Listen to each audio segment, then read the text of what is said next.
Кои са подходящите хобита според зодиакалния знак? Започваме с Овен. Този така енергичен и борбен знак има нужда от физическа дейност, която да може да му предостави необходимите предизвикателства, да го мотивира и да бъде лидер в нея.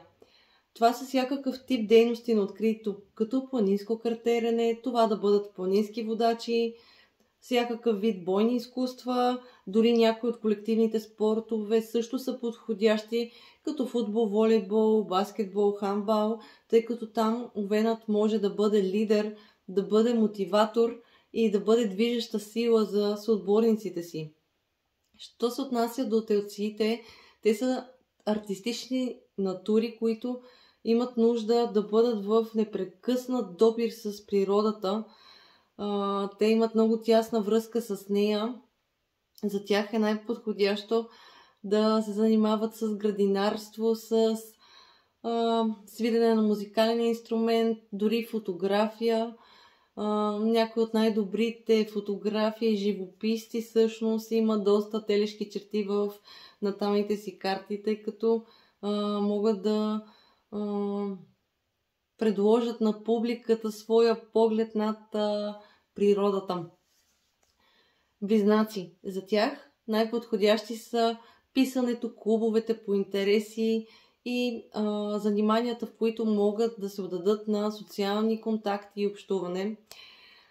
Доста би било подходящо да се занимават с спортове, които са по двойки, като да кажем тенис на маса, бадминтон, тенис на корт, дори синхронно плуване, ако щете.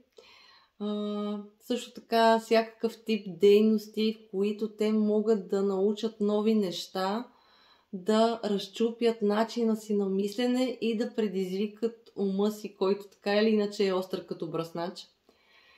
Що се отнася до раците, за тях нещото, което би могло да им носи удовлетворение, са готвенето, занаятите направи си сам тип, направи си сам и декорирането на дома, така че той да стане по-уютен, по-приветлив и така че да може да го почувстват като крепост.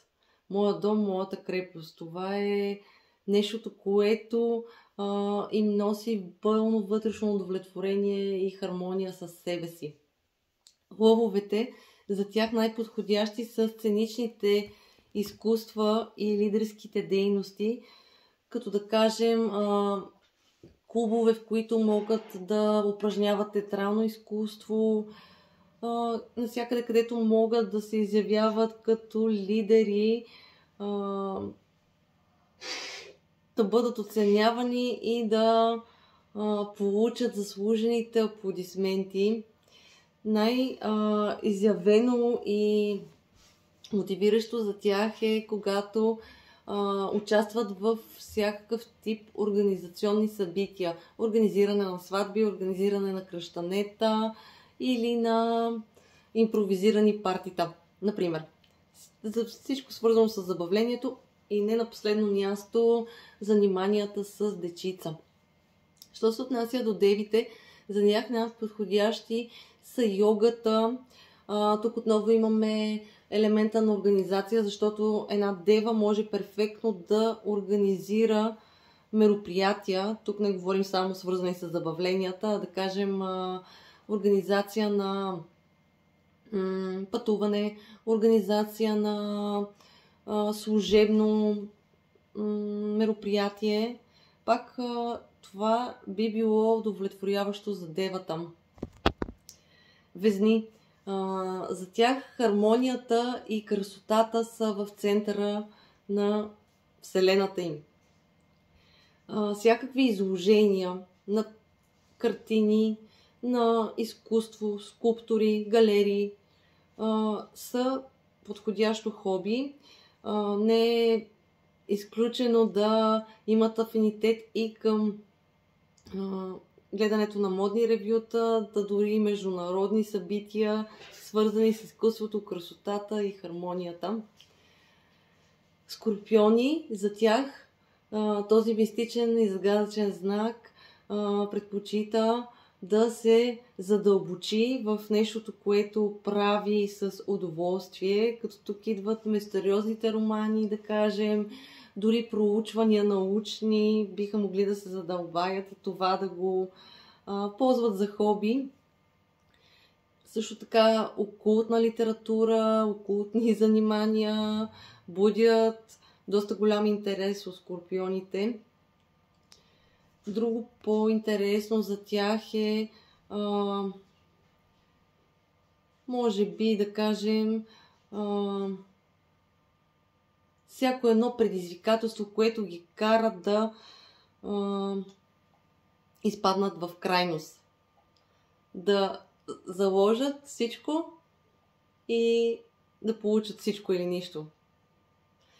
Що се отнася до стрелците, този приключенски и философски знак би се радвал най-много да отдели време от живота си и да го превърне в хоби, именно пътуванията, опознаването на новите култури,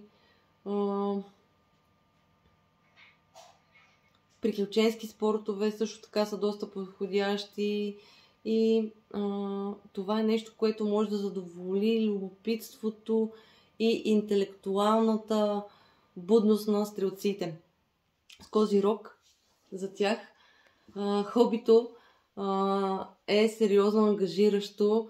То е свързано с кариерното развитие, стратегически игри, например, ходене по семинари, където могат да се развиват личностно или кариерно. Стига само хобито да е свързано с стълбица към успеха, да бъде практично за тях, да могат да го вложат на практика, да го приложат в живота си, така че да постигнат нов успех, да се надградят себе си и да постигнат някоя амбиция. Водолей. За тях най-подходящи са хуманитарните казуси, участието в социални каузи, ангажираността с социални неравенства и всички изследователски технологии, кодирането и участието в иновативни проекти, които са в съответствие с дълновидното мислене на водолеите. Също така астрологията не на последно място буди интерес като хоби у водолеите. Риби, този творчески и така мистичен знак. За него е важно хобито да бъде свързано с някакъв вид изкуство, било то танци, писане, рисуване, така че да може да излезе на повърхността вътрешния, красивия вътрешен свят на рибите, те да могат да изразят своите емоции чрез творение, което създават благодарение на богатата си фантазия. Да участват в духовни практики, всякакъв тип йога, медитиране и други занимания също така са подходящи за тях. Това е. Благодаря ви!